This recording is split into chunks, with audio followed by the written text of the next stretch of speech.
Happy Monday. I am on here to show you guys your diaphragm today. You see this picture?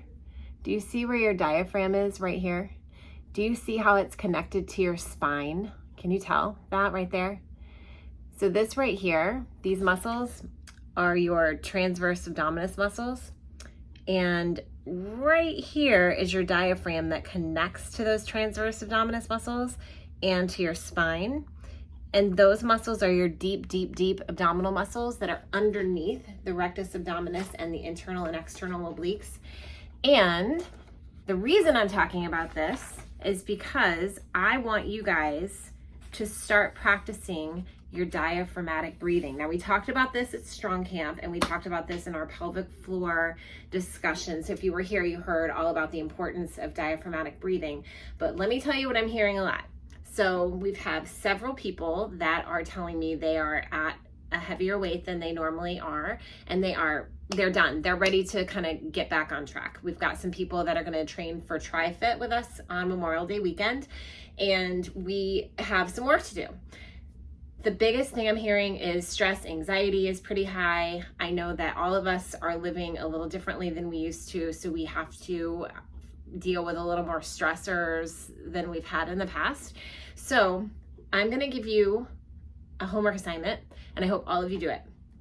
I want you to work on diaphragmatic breathing, because not only will that help to strengthen your pelvic floor, which is super important, but it will help reduce some anxiety and stress, and it may help you get to sleep a little bit better. So here is the function of the pelvic floor muscles.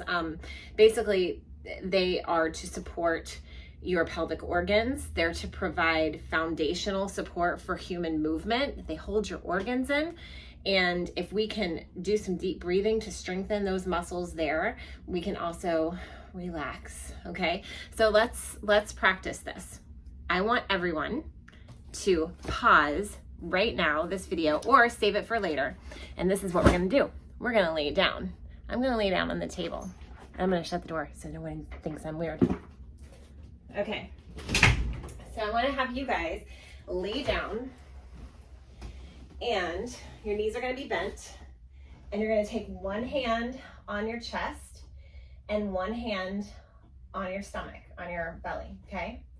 And I want you to take a really deep breath, close your eyes, and I want you to inhale to the count of 5 in your head. And when you inhale, the hand on your belly is going to lift, but the hand on your chest needs to remain relatively still. So you're going to try to make the belly expand as well as the rib cage. So not just to the front, but all the way out. So take a deep breath in. And then when you exhale, pull it all the way in.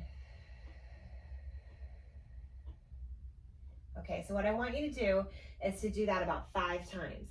I want you to inhale and take the belly up. Exhale. Get all the air out. Okay, so I'm not gonna sit here and do this with you 5 or 6 times, because I'd love for you to sit and do that on your own.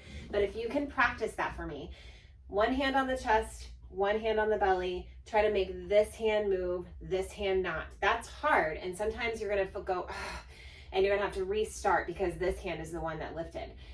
We have a lot of really shallow breathers in here, a lot of people that hold their breath, and even if you're not in here, you're just in this group, that tends to be a huge thing that everyone does. If we can focus on our breathing, you hear me in spin classes say, inhale through your nose, exhale through your mouth, if rib cage expand, belly expand. You hear me say that all the time, and you probably just ignore me because I say it so much, but it's so important that if I can get you guys focusing on that, number one, we can probably get you to fall asleep really fast. If you do that at night when you're in bed and you can't fall asleep and you focus on your breathing, say, I'm gonna do it for 10 times and see if you don't fall asleep before 10 times. Just try it. And if we can get that going and we can get some stress and some relief here, and it'll start strengthening the pelvic floor muscles, I'll give you exercises for that another time. But let's try that for this time. Happy